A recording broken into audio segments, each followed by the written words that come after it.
Hey, welcome to Fathering Our Future, the podcast for dads. I'm Anthony Vandegrift, and I'm not the perfect dad. But every day I am trying to be better. And I'm a firm believer that our community and our circle of friends help us grow and help to make us better. And fortunate for me, I was able to connect with another dad. His name is Rod Richards, and he actually hosts another podcast on fatherhood called Fit Fatherhood. The two of us started talking and we decided to collaborate. So today I'm going to share my interview with him. He's also sharing his interview with me today. Again, the number 4, Fit Fatherhood. If you'd like the full scope of our conversation, put the two pieces together, and I think you're going to be truly blessed by that. But the conversation that I had with him for my podcast, I think is really going to challenge you. You're going to hear some of the decisions that he has made as a father, and I think you're going to find that this might be a really wise way forward as a dad. But I'm not going to give it all away. You can just sit back, relax, and you can hear what he had to say. Here we go. I felt called to be a father. I didn't feel like I heard my wife tell me I was going to be a father. I felt like I had heard, like I said, time slowed down. It felt like some ethereal voice was like, "You're going to be a father." Like it was some a different feeling that I had never felt before. And all of the things that I had done and accomplished, and all of the pats on the back and the high fives, none of those things felt like that moment. If you're a dad who wants to embrace your God-given mission, make sure you subscribe to Fathering Our Future wherever you listen to podcasts. You can also get more content on Facebook, Instagram, and YouTube. And if you want even more than that, then head over to www.fatheringourfuture.com. Well, man, thank you so much for being with me today. I'm excited to have you on the podcast. Yeah, I'm excited to be here, man. I'm looking forward to the conversation. Yeah, I am as well. And just for everyone listening or watching, we've already had a conversation on your podcast. So if people want to get the full scope of everything, make sure you go check out the Fit Fatherhood podcast with Rod Richard, and you can check out the interview that he did with me, and you can join that with this episode, and you can kind of get, everything put together that we're talking about. But I love what you're doing. I love kind of our stories align a little bit. I think that's kind of unique. We both started our podcast in June of 2021. You started at the beginning of the month. I started on Father's Day. And I think that's really cool. We might talk a little bit about that. But before we jump into all the meat and potatoes of the conversation, tell us a little bit about yourself, your family, what you do, all the fun stuff.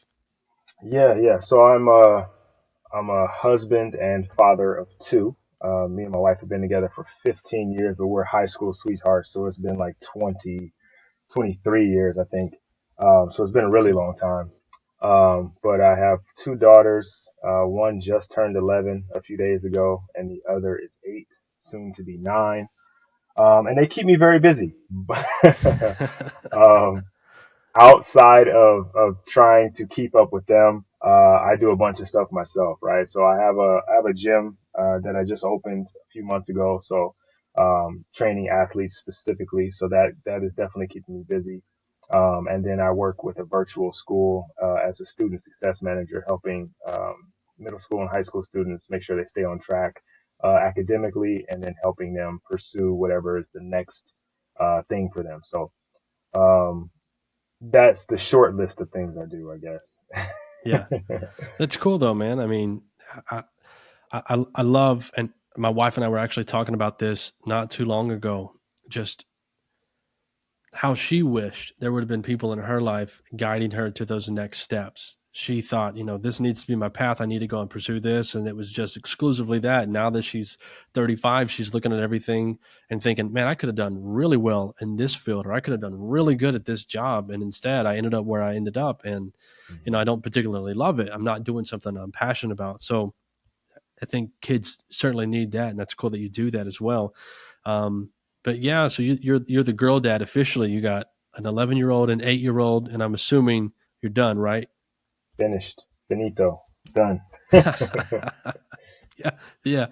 Well, I'd love to talk a little bit about raising daughters exclusively. I have a boy in the mix, so my girls like to roughhouse some because of their brother and because of how they see he and I interact. But like I mentioned, we started our podcast at the same time. I know why I started. It wasn't some grand vision that I had, but I'm interested in why you became passionate about fatherhood. I mean, at the time, your girls would have been what, 6 and 9. So, Hmm. what was it for you that prompted you to go down this journey and to grow as a dad yourself, but also help other dads grow? So unofficially, there's these podcast episodes that never got recorded, right? I've been having these conversations with fathers since I became a father, right? Because Okay. I had so many questions that were unanswered, right? Like I could ask my dad, but then it was one of those things like my dad never had a fatherhood conversation with me. He was just my father, you know? And so it wasn't like he was like, hey, when you become a dad, this thing is going to happen. Or, when they're just babies, this is going to happen.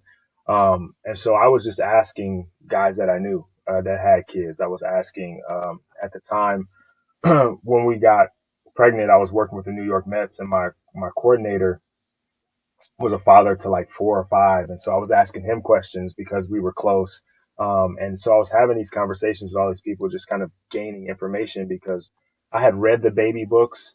And I felt like they were more for moms. I mean, I didn't feel like I got a lot of great information from them other than, what to expect when expecting, right? Like leading Yeah. up to the kid. And then once the kid gets here, it was like, all right, now you just got to figure it out on your own.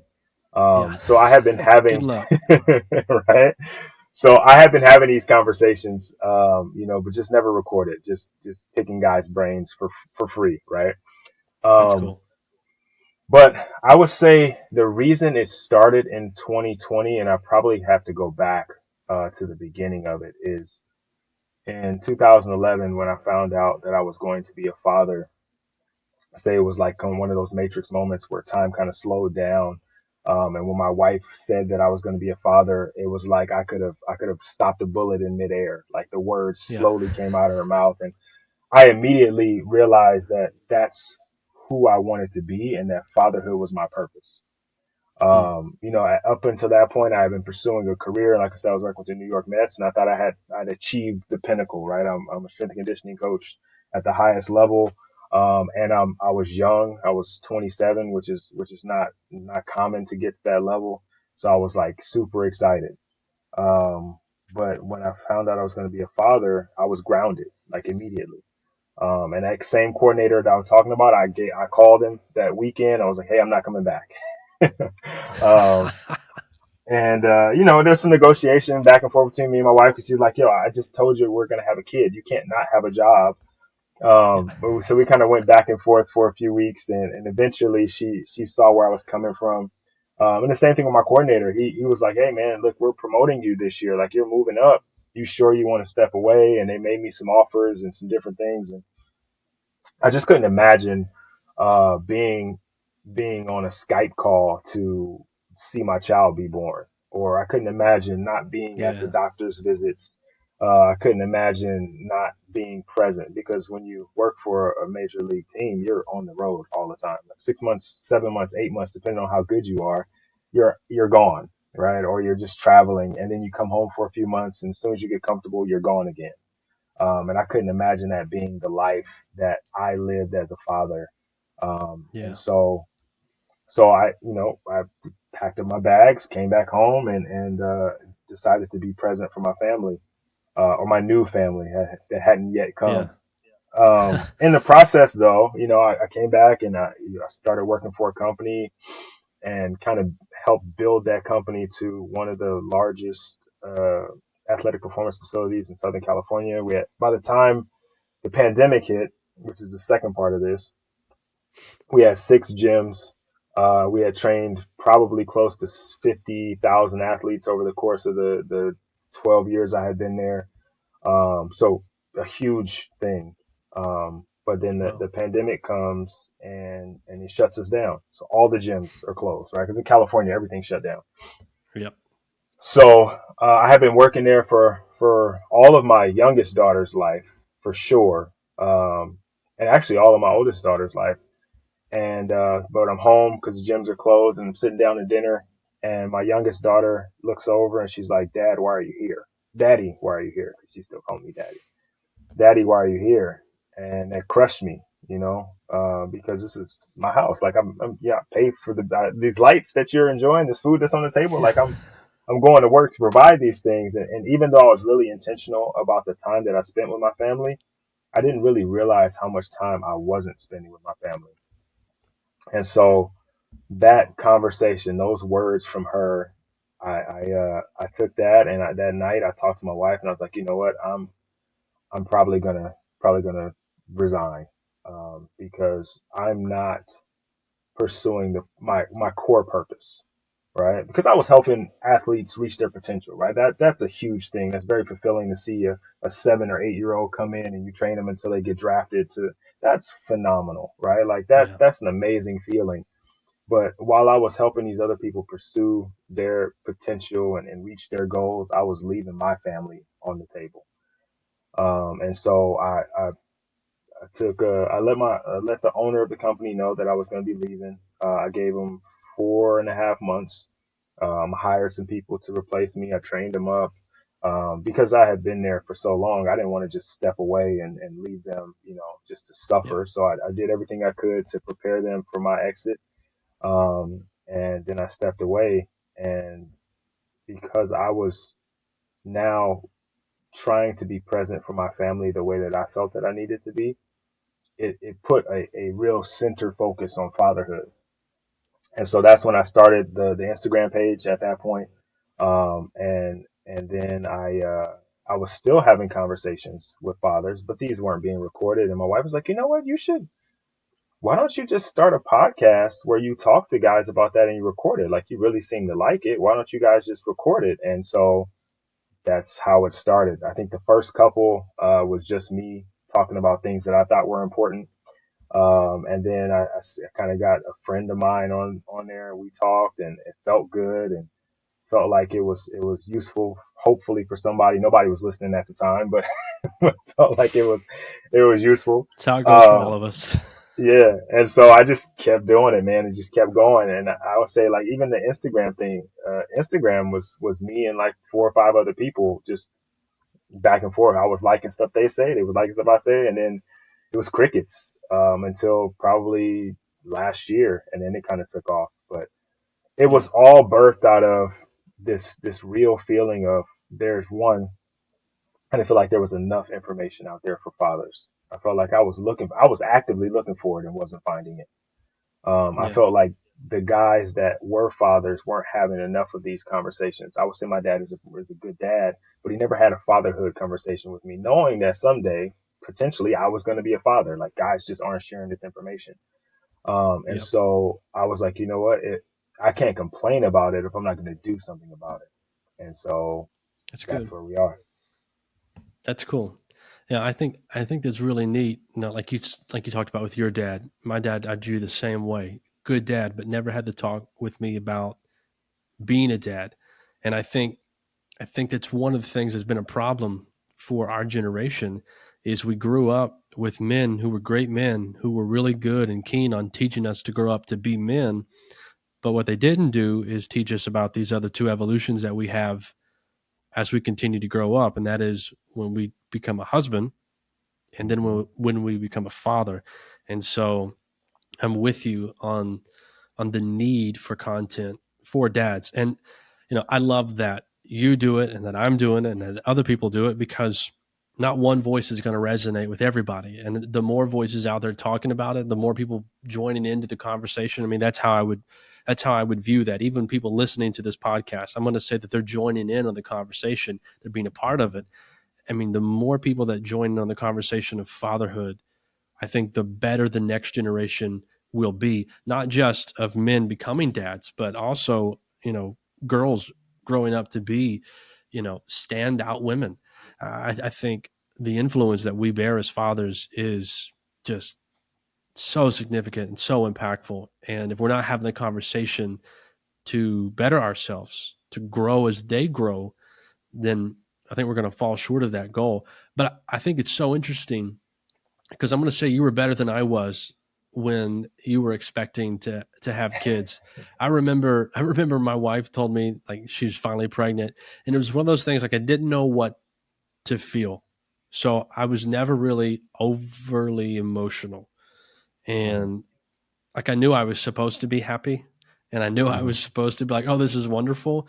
And I did those things, but it was more so out of a knowledge of I'm supposed to do this. It wasn't necessarily because that's how I felt. And in a way, I thought, well, you get married and you have kids, you're supposed to be a dad. Like this is an expectation.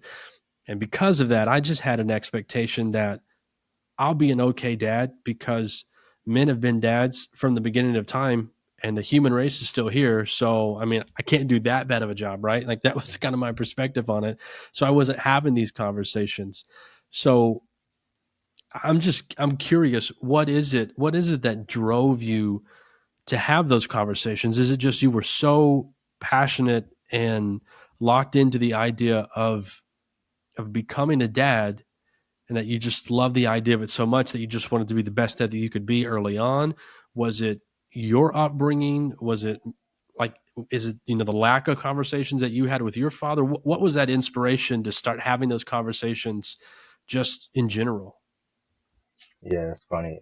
And doing this work and being on podcasts and having a podcast myself, I've explored this question because it comes up. And for me, what I think it was is there was a period of time when I was young, from probably like 5 until I don't even know, maybe 8 or 9, where my dad wasn't there. I remember my mom split up. He was going through some stuff, and so I didn't see him as often as I wanted to, if at all, for periods of time. But I don't even know if that was it. I've played with that and I've kind of dug into that, and I don't know if that's it. Um, I had a stepfather who, right around that time, after my parents got divorced, maybe a year or so after, my mom remarried, and he was there, but he worked all the time, so he was a great provider, but he wasn't present at all. But I don't know if that's it. I don't know if that part of it is fully it. Um, I think there was a sense of responsibility for another person's life, another person's upbringing that immediately felt like I had to do more. I don't know if Hmm. that's completely it, right? I'm a coach. Like I love coaching. I love guiding. I love teaching. I love leading. I don't know if that's completely it. I think it's like a gumbo of all of those things, right? Yeah. It's all of these things kind of as a perfect storm, as a recipe for why I felt so pulled towards it. But then also, I think sometimes God just puts purpose in you, right? Like it's, I think we're trying to figure out what our purpose is, and we're trying to understand it from our own understanding. And then sometimes it's just there. And it's, Yeah. there's no denying it. It calls to you. It resonates to you. I felt called to be a father. I didn't feel like I heard my wife tell me I was going to be a father. I felt like I had heard, like I said, time slowed down. It felt like some ethereal voice was like, you're going to be a father. Like it was some different feeling that I had never felt before. And all of the things that Yeah. I had done and accomplished and all of the pats on the back and the high fives, none of those things felt like that moment. And I think that might be why that recipe of things that have happened in my life really pushed me into feeling like this is it. Like this is my thing. Yeah. Like this is what I'm here for. And if this is in fact what I'm here for, then I better do a dang good job of being it, Yeah. you know? I think that's great. I mean, I would advise dads listening, whether they're expecting baby number one or any other baby, or heck, maybe their kids are all teenagers. Even now, I would still advise them to start having those conversations. I mean, better late than never, right? I mean, start having those Hmm. conversations with other dads. That's been one of the greatest resources for me. Like, yeah, I've listened to some other things, and yeah, I've looked in some books, but honestly, I feel like the stuff that has really resonated with me has been in conversations with other dads, seeing how they've navigated this journey, what obstacles they've had to face, how they went about it, what lessons they learned. I mean, there's so much strength that we find in community, and that's one of those things that comes out of it is wisdom and shared experience. So, yeah, I'm glad you did that because I did not. I learned along the way. Yeah. I didn't have this history of an interest in fatherhood. I'll say it that way. You know, from the time I started, it was just my journey was a different journey. But this one's not about me, so I'll tell that story another day.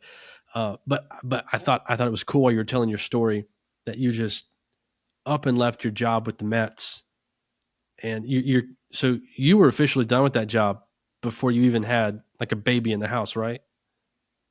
No, I wasn't. I was still under Okay, contract. okay, Yeah, I was okay, under got it. contract. But I wasn't working. So, you Okay, sign year to year okay, contracts. And got it. so they Okay, were really cool about it. They paid me out the rest of my contract. But after the season ended, I went home and I did not come back. I didn't perform got any it. of my off season duties. I didn't go to any instructional camps or anything. Like I was done, but I was under Got it. contract. So technically, I guess at any point they could have made me, not made me do anything, but they could have maybe just cut me off and stopped Yeah, paying me. Um, sure. but I had earned, I think I had earned the right to kind of still be on contract. I was the strength coach of the year that past season, and like I had, it was what I appreciate them for it. Let me just say that. I don't want to say that I did anything Sure. special to toot my own horn, but I appreciate them doing what they did. Yeah. All right. So you I'm going to say you sense the urgency of being present. Now, I thought it was interesting that as you told the story, you sit down at the table and your daughter's asking you, "Why are you here?" I think especially setting out with this, I'm gonna be there. I'm gonna quit my job so I can be there for the kids, and then get this revelation that maybe I haven't been there the way that they need me to be there. I think that's Hmm. another revelation. Now, I had a conversation with a veteran, and he had a story of he was out and he finally came home, and his wife was like, "Look at this," and wife called to his daughter and she said, "Hey, where's daddy?" And he was like, "I was standing right next to her." And she didn't point to him. She ran over to the wall where his picture was and pointed to the picture. And for him, like that was a punch in the gut. Like he ended everything as quickly as he could because of that. So Hmm.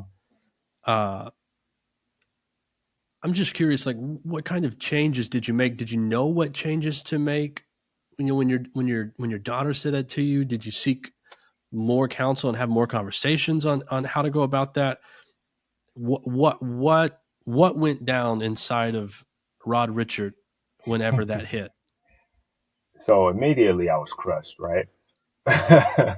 because Yeah.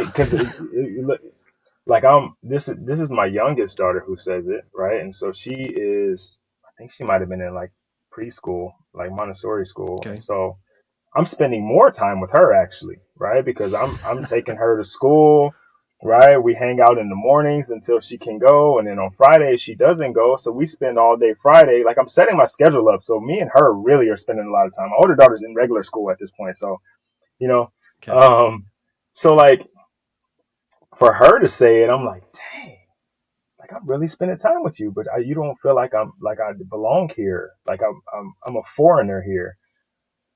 So like I said, I talked to my wife, who is my, I don't, not my better half, but she is my counterpart, right? And Yeah. she compliments me in all the best ways. She thinks about things very differently than I do because I am a this is what we need to do. Let's do it. I'm a fixer, right? Yep. This is a problem. I'm gonna fix it. I'm not here. She doesn't think I belong here. I'm gonna be here, right? So immediately I was like, whatever I had to do, I'm gonna be here. Now my thing was like, all right, I'm gonna go in and I'm gonna tell them I can't work these hours. I'm gonna work these hours. This is what I'm gonna do. Like I'm gonna plan my schedule because at that point I was already set my schedule, but I had so many responsibilities that it got beyond what I was really capable of handling. Got Um, it. and she was like, okay, if you do that though, is that going to allow you, are you going to be happy if you do that? Right? Like if you go in and you say you're not going to do these things that you enjoy doing, because I like my job, right? Which is why I have a gym now, is I like working with athletes. She's like, are you going to be happy? And I'm like, well, I get to be home with my family. Of course I'm going to be happy, right? But the reality is that we have a duality, right? Like we have a there is like the work us, and then there's like the family us, right? And we can really pour into that family us, but us if we're suffering too, then we can't really pour in the way that we're supposed to, Sure. right? She was like, you have to make sure that you are also doing what it is that you want to do while you are giving us what we need from you. And I was like, okay. So I thought about it, and was changing my schedule going to be the way to do that? Probably not, right? Because all it was going to do was make those times where I was working chaotic, right? Like I was really going to have to Right. do it. I was going to have to perform magic to make that happen. And so we kind of came to the conclusion that it would be because I've done it before, right? Like I'd stepped away from a job before. I was going to just be betting on myself. I'm gonna step away, and I'm going to make it happen on my own. Like I don't necessarily need the security of the company in order to take care of my family. Like I've done it before without the company, so I can do it. And she reminded me of that because I felt like initially when I was saying that, like I had to be there, like I needed to have this job because when I introduce myself to people, I'm Rod, the strength conditioning coach. That was my identity, and to separate myself from that identity was initially difficult. But I had to again look at who I really was, right? Like Yeah. yes, I'm a strength and conditioning coach, but I am their father first, and I'll be their father forever. I am her husband, and I'll be her husband forever. If I'm not able to give to them the things I'm providing in one way and not in another, right? And I need to be able to provide in all ways. And so there was an internal struggle. I won't pretend that there wasn't. But once I made up my mind about it, I didn't look back. It was just Yeah. like, okay, this is what's going to happen, and I'm moving forward. It was like I said, it was a fix. Like I'm just going to fix it. And this Yeah. is what I'm doing. Yeah. Um, I love how much involvement your wife has had in what you do as a dad, even what you do with your podcast, Hmm. recommending the idea, why don't you start recording these things? I'm curious to hear from you. What would you say the value of a man's wife is to them in life? I mean, clearly it's kind of manifested itself for you and how you operate as a father, how you operate as an entrepreneur and a professional. Hmm. What do you think the value of the wife is, and you know, in turn, understanding that value, how should we as husbands respond to that? I would say that it's invaluable. Like there's no number that you can put on it. There's no because it like I said, Jerry Maguire, she completes me, right? Like in all the ways that I am flawed, she is different, right? Hmm. Not that she's not flawed, but she's different. Yep. She thinks about things a different way. She encourages me. She pushes me. I know we talked about community before, and she is my inner circle, right? She is my go-to whenever I have questions, whenever I have doubts, whenever I have insecurities. Like she is my rock in all things, right? I think that relationship, that husband and wife relationship, when you have the right partner, and I know there are situations where people maybe didn't get the right partner, or maybe the Sure. relationship didn't manifest the way it was supposed to, or that they all hoped it would. But I think that person, because you allow them to be so close to you, you're most vulnerable with. You share all your dreams, your desires, your goals. That person has the best ability to help you achieve them because they know you better than anybody else does, right? Because they get to Sure. see you when you're most vulnerable. I think that, like I said, that person, that your wife, is invaluable. There's no price tag you can put on that because I think that when we are able to lay ourselves bare to someone, we are able to strengthen all of the ways that we are weak. And a lot of times we don't know what those are, right? Like there's some times where I do Yeah. some things or I say some stuff or I'm acting a certain way and I just don't see it. Like there's no way. Sure. Like I'm not that I'm perfect, but like I'm doing good. Like yeah.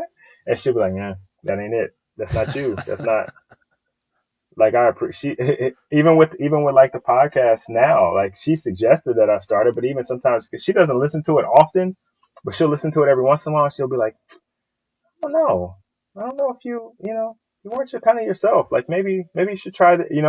And I wouldn't even Yeah. think about it, but then I'll go back and listen to the episode, and I'm like, "Dang, she's right." You know, You it's like don't tell that her that that though, right? no, no, no, no, no, no, no. I just make the adjustment, right? No, but it's like that two heads is better than one, Yeah. especially when those two heads are aligned, right? When you and that Yeah. other person are speaking life into each other, and you're lifting each other up and holding each other accountable. It's I like I said, I can't put a number on it. It's invaluable for sure. Yeah. And man, I love what you've done with that relationship. I think what you've done is you really modeled what we're supposed to do as husbands. I mean, biblically, you look at the story in Genesis. So God causes Adam to fall into a great sleep. He removes the rib, and from the rib, he makes Eve. And then the Bible says that this is the reason, because God did that, this is the reason that a man will leave his mom and dad and join together with his wife, Mhm, because something was taken out of man and it needs to be restored. So when we're married, when we find that partner and we come together with our wife, we form this unity. It's almost like there's a new identity, kind of like the two heads being better than one. It's just like there's this united body.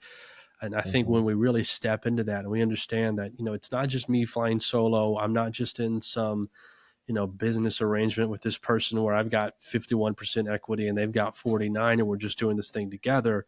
Like that's not what it is at all. It is, we become a person in a sense, uh, mhm, and functioning that way. I mean, clearly, I think what you've navigated attests to the goodness that comes from that. I mean, being able to have that other voice in your ear that says, "Hey, maybe adjust this. Hey, I see this. I don't think you see it. You might want to give some attention to that." I mean, clearly, it has helped and it has been a great benefit. And I think hearing that's something I just want to make sure guys listening, like, get this, like, mhm, be in that whole relationship with your wife, give her the space to speak into your life, um, and then be open to sharing things with her, and be intentional in seeking her advice. I think that's really good. I want to ask you about being a girl dad, mhm. because I've got a boy, so my family dynamic is a little bit different because he's the oldest. So all my daughters came into the world seeing me and him be rough and tough with each other, and I've got two little Xena warrior princesses in my house, and so um, they're they're girly, and they love to dress up. And my youngest, she loves to wear tutus and these like black commando boots. I mean, she's a mix. It's kind of funny, but I'm curious, what are your primary concerns as a dad with two girls? Um, Primary concerns, man. Uh, the world, the world outside my house. They're Yeah, being completely honest, like the world outside my doors, as they get older, and I talked to somebody about this the other day, as my daughters get older, they spend more time out of the house than they do inside the house. And so my influence as a father, as huge as it is, as intentional as I am about it, how as important as I make, the things that they're interested in, as invested as I am in those relationships with the two of them, is the reality is 6 hours a day they're 7 hours a day they're at school, 2 hours a day they're at softball practice. They're spending time away from me, and so the world outside of those doors is my biggest concern. Am I yeah, how concerned am I about it? Not a whole lot, because I feel like what we do inside these doors definitely buffers a lot of that, right? How we sure, interact with each other, the relationships that we've built up to this point, the relationships that we continue to build going forward, I think definitely is helpful. My oldest daughter though is in middle school, and middle school is middle school, right? Like I remember what middle school was like, Yep. and I've trained middle school athletes, so I know what they're going through, right? And I hear it all the time. They talk Yep. about stuff that's going on at school, and I'm like, man, this is not elementary school anymore. Like she's in her second week of middle school, and to see her transition and see her change from like this fifth grader who was like playing with dolls to wanting to change everything in her room and have like she's got like one doll in her room now where it used to be like 10 of them. Barbie movie Yeah. comes out, she doesn't want to go buy Barbies. No, that's not the thing. She wants to dress like the Barbie. I'm like, nah, that's not gonna work. So like there's these things that are there's these things that are happening, but again, that are happening outside of my house. But I think because we built strong bonds inside, I'm not as concerned. But I do understand that my Yeah. ability to protect them in the way that I was able to protect them when they were younger, um, is not the same. And I have to trust and Sure. lean on that I've done a good job up to this point, that they're going to make good decisions, that they're going to try their best not to be put in harm's way, that they're going to advocate for themselves. They need to advocate for themselves. So I'm concerned for sure, but I think I'm comfortable in how well we've parented them to this point, if that makes Sure. Now, sense. would you think that? Yeah, absolutely. Would you think that there's truth to the uh, quality of time spent with your kids being greater than the quantity of time spent with your kids?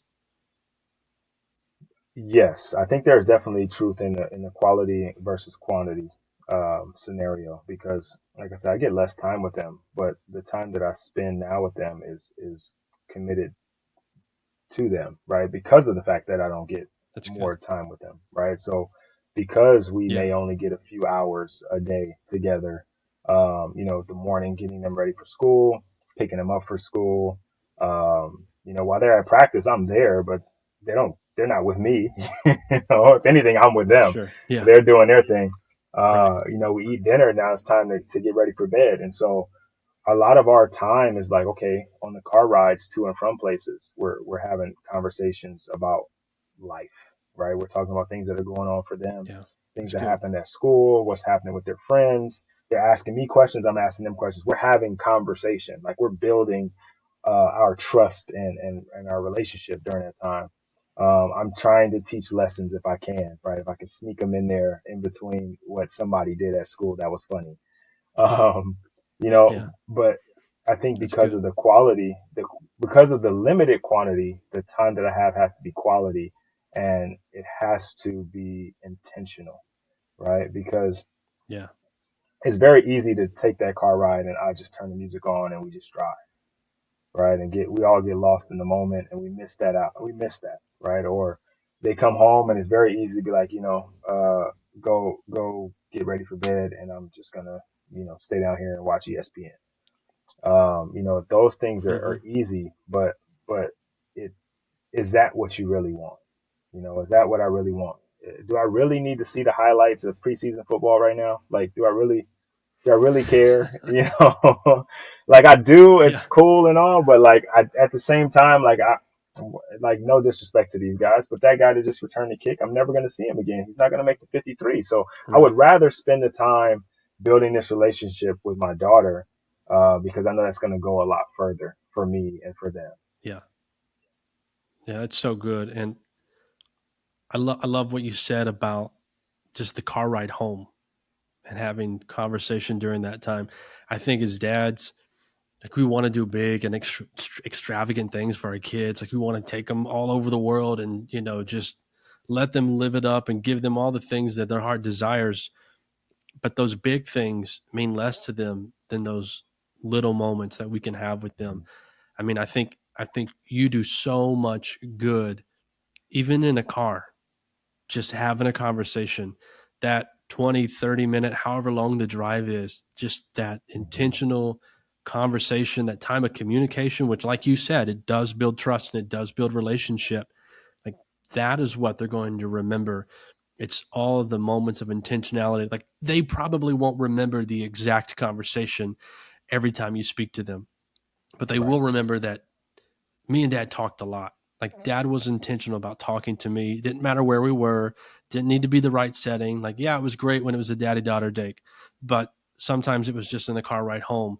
And I think being intentional about those moments, I think that's a great thing. Let me ask you about social media because this is a big thing that I think bothers parents a little bit.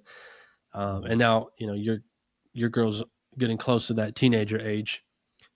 Is there any concern with that for you? Do you do anything extra, or like you've already shared, is it you feel like you and your wife have done enough that's quality and that's been intentional to establish some trust and some relationships and some understanding with your girls to where yeah, the world out there like you talked about is crazy, but you've got trust that they're going to make good decisions as they navigate that, specifically with like social media.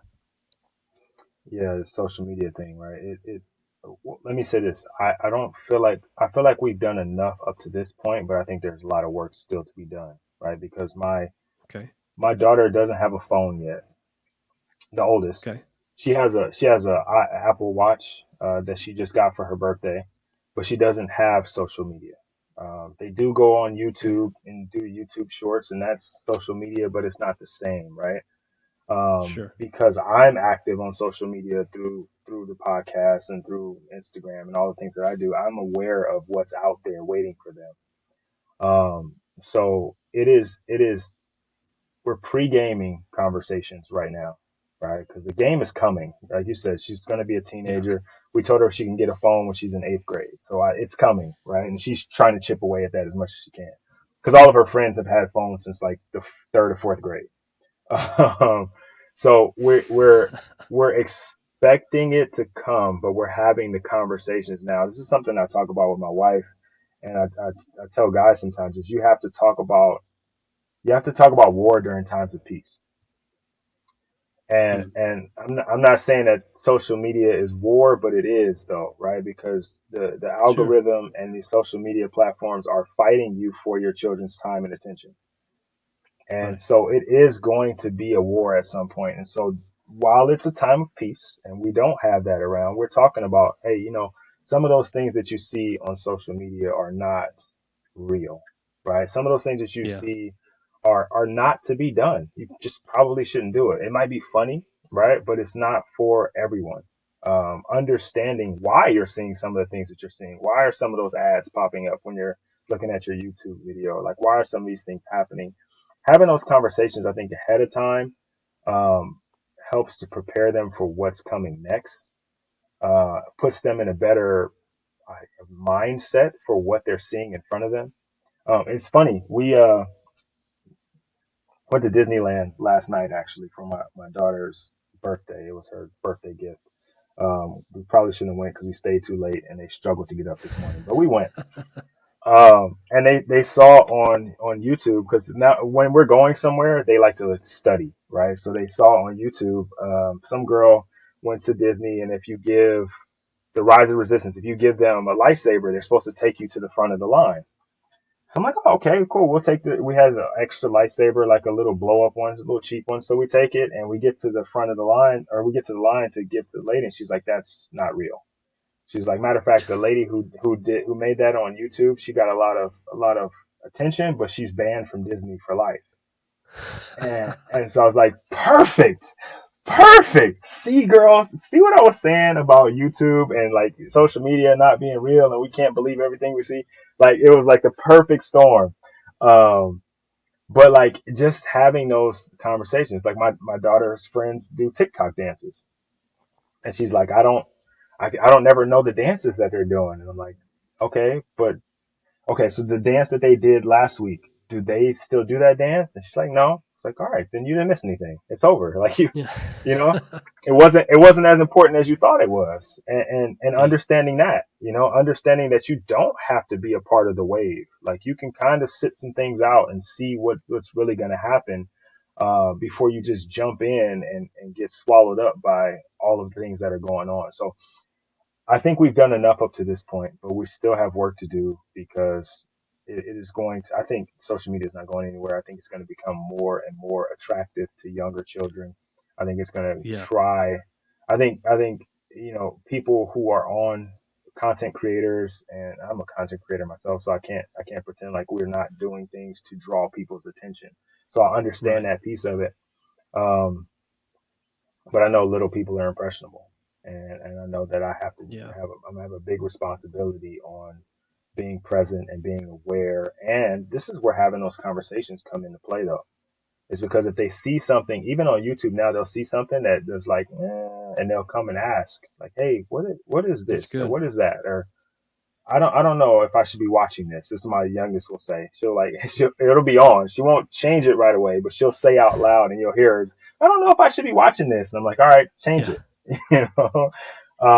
But again, it's just, having those conversations. But I think social media is it's a monster that all of us are gonna have to face, and we can't close our eyes or turn off the lights and hope that the boogeyman goes away. It's there, and the Right. best way for us to combat it is to face it head on with our children, as opposed Right. to uh, shaming. No, shaming them for it. I don't know if that's the best way to say it, but like beating them up about it, because this is the world that they Sure. live in. And Right. even for my daughter, she's handling it well, but she is literally the only kid in her friend group that doesn't have a phone.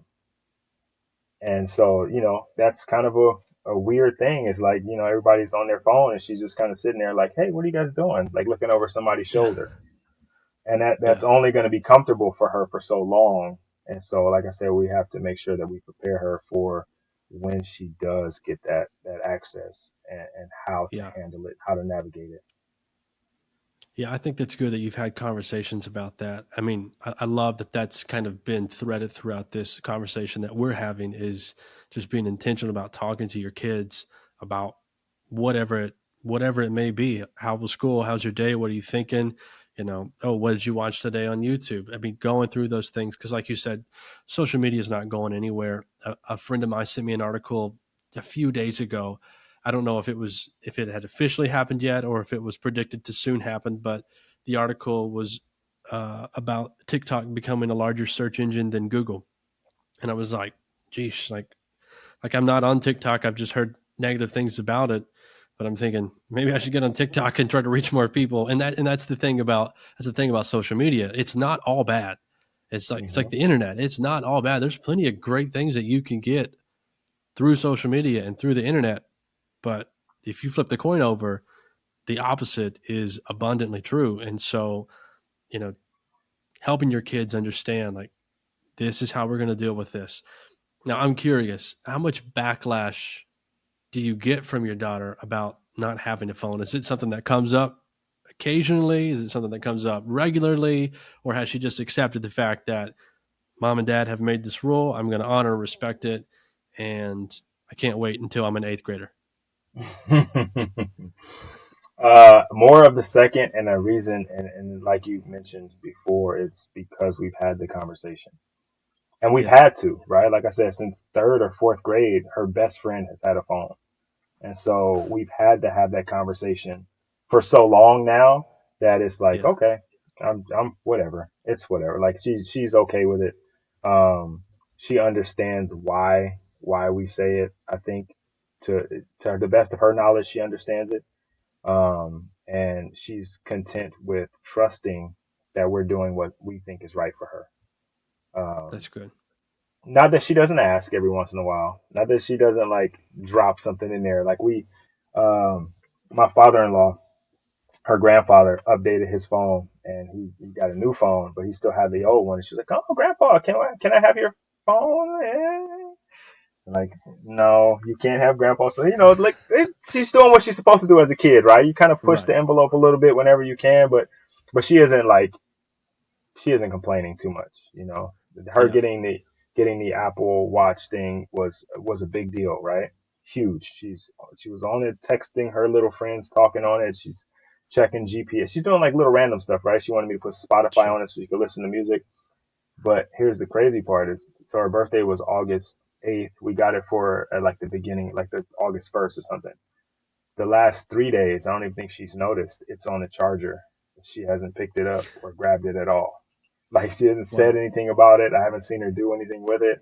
Like it's been in the same spot. And so Yeah. it's just one of those, like, I don't know how much she really wants that stuff because other people have it, or Yeah. whether it's like something she really wants. And as long as it's that way, it's because I'm fine with that. You know. Sure.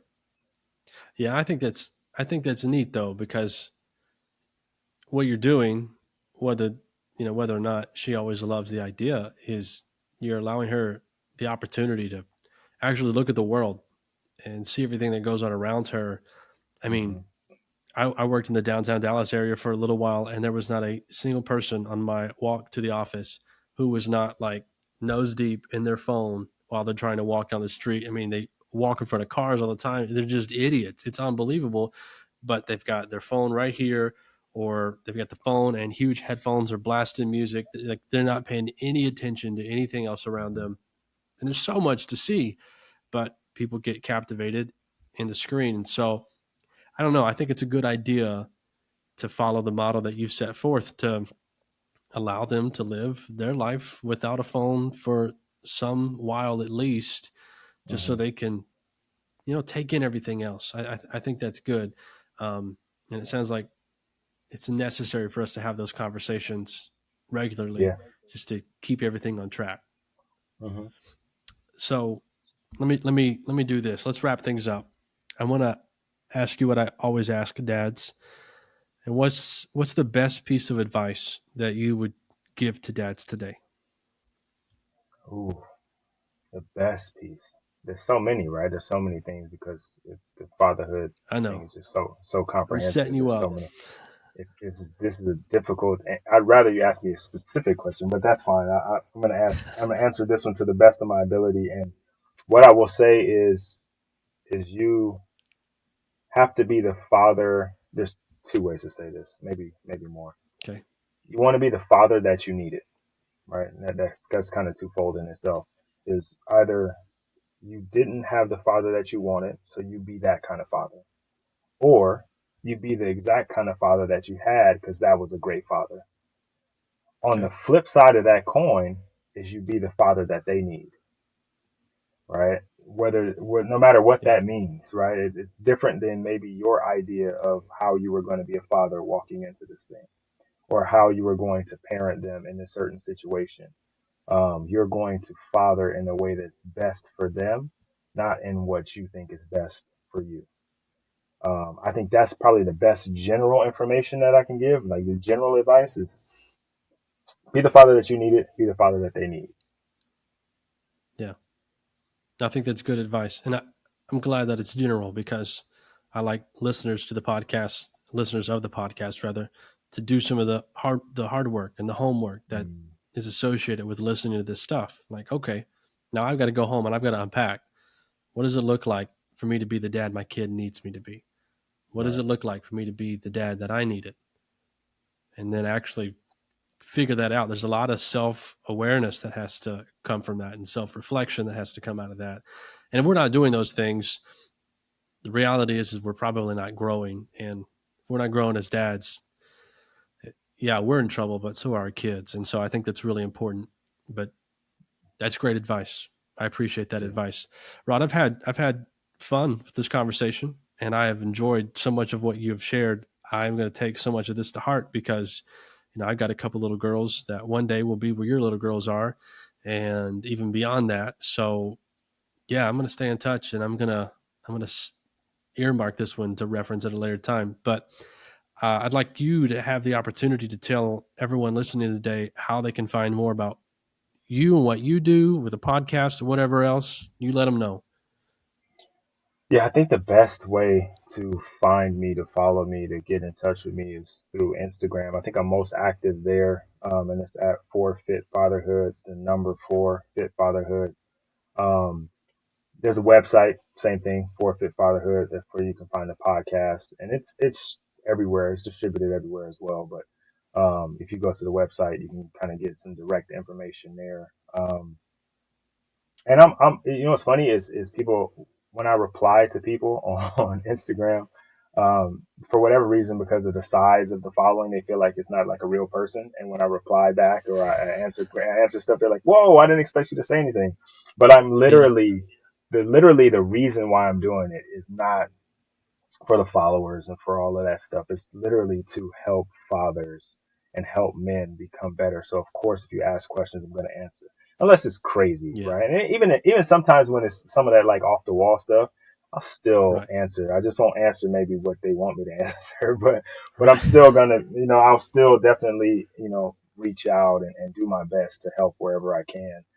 So again, the best way is Forfeit Fatherhood on Instagram, or the website is Forfeit Fatherhood, and the email is Forfeit Fatherhood. I try to keep it all the same. Cool. Yeah. Is it Forfeit Fatherhood? Is that a Gmail? Gmail, absolutely. Okay. Cool. So yeah, if you want to get in contact with Rod, I will include links to everything in the description of this episode. So Forfeit Fatherhood on Instagram, forfeitfatherhood.com, and forfeitfatherhood@gmail.com if you want to contact Rod directly. Um, Man, I've had a good talk, and again, I think it would be beneficial for people listening to this today to go check out your podcast and at least listen to the episode that we did, because Hmm. putting the two together, I think, kind of brings things to a whole.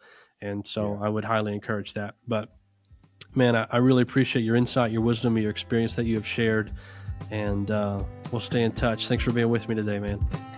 No, thank you for having me. I appreciate it. Appreciate you sharing the platform with me, and I appreciate you taking the time. Well, so much good was said, but I really want you to think about his stance on phones. He's not allowing his daughter to get one until she is an eighth grader. Even though the rest of her friends have a phone, he is holding firm to this decision. And I think that that's such a good thing. Staying true to your word is a good thing. Even outside of phones, that principle in and of itself is great. But with phones specifically, because of social media and because that all that is accessible when you have a mobile device in your hand, yes, there's a lot of good. And we can father our kids to focus on the good and to look for the good. But even with that being the case, there's so much bad as well. And there's so much that can just accidentally slip in front of their face. And so I think it's really important that we have the conversations like Rod talked about, that we are talking with our wife, that we are talking with our child, that we are helping them understand the decision. I love what he did with this. It's not just that he made the decision. He said, this is it. We're not talking about it. But as it comes up, he continues to have that same conversation. He continues to give his reason and explanation. He is open with his daughter about this decision. And I think that's something that we need to take away from this conversation. As dads, we have to be open to dialogue with our kids.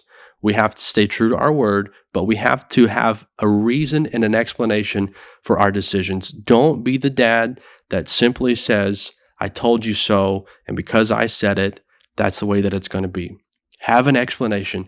Understand why you make the decisions that you make, whether it's with cell phones or anything else.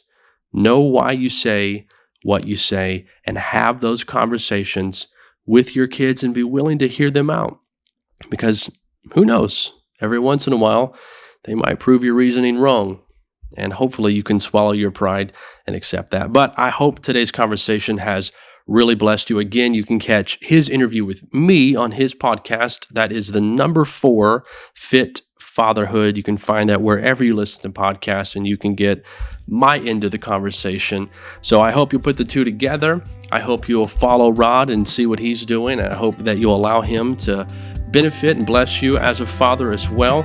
But that's going to do it for us today. I'm Anthony Vandegrift. This is Fathering Our Future, the podcast for dads. Thank you so much for being with me, and I hope you will join me next time.